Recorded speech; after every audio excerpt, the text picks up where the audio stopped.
না, এরকম মনে হয় নাই। যেটা হইছে আলহামদুলিল্লাহ। হয়তোবা হইতেও পারতো এটা, বাট এটা আমার হাতে নাই। তো যেটাই হয়েছে ইনিংসটা শেষ করতে পারছি, এটাই ভালো লাগছে নিজের কাছে। অবশ্যই আমি এনজয় করছি। চেষ্টা করছি নিজেকে কিছুটা সময় দেওয়ার।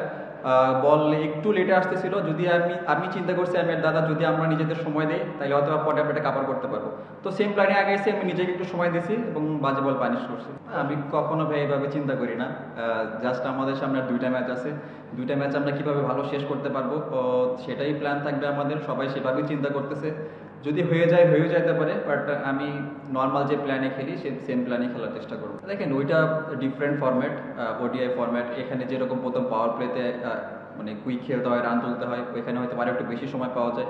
তো আমি চেষ্টা করতেছি পাওয়ার প্লেতে খেললে আমি নিজেকে কিছুটা সময় দেওয়ার। তো চেষ্টা করবো যে চানভেজ ট্রফি যখন খেলবো তখন নিজেকে কিছুটা সময় দিয়ে যদি ব্যাটিং করতে পারি তাহলে আমার জন্য ভালো।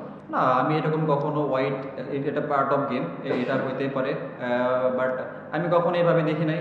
কারণ ওয়াইড হইতেই পারে এই বিষয়ে আমি কোনো কমেন্টস করতে চাইতেছি না, কারণ it's a parts of game. এটার কোনো রহস্য নাই ভাই।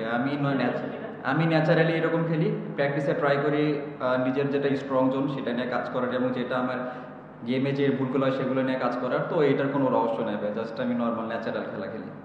সত্যি কথা বলতে আমরা এখন শেষ দিকে এসে এগুলো চিন্তা করতেছি না। আমরা জাস্ট ফোকাস করতে যদি সামনের ম্যাচে, সামনের দুইটা ম্যাচ যদি আমরা ভালোভাবে শেষ করতে পারি তাই হয়তো বা চান্স হইতেও পারে। বাট আমরা যদি এটা নিয়ে আর এক্সট্রা প্রেশার নিতে চাই না, কারণ আমাদের শুরুটা ভালো হয় নাই। তো আমাদের চেষ্টা থাকবে যাতে সামনের দুইটা ম্যাচ ভালোভাবে শেষ করার।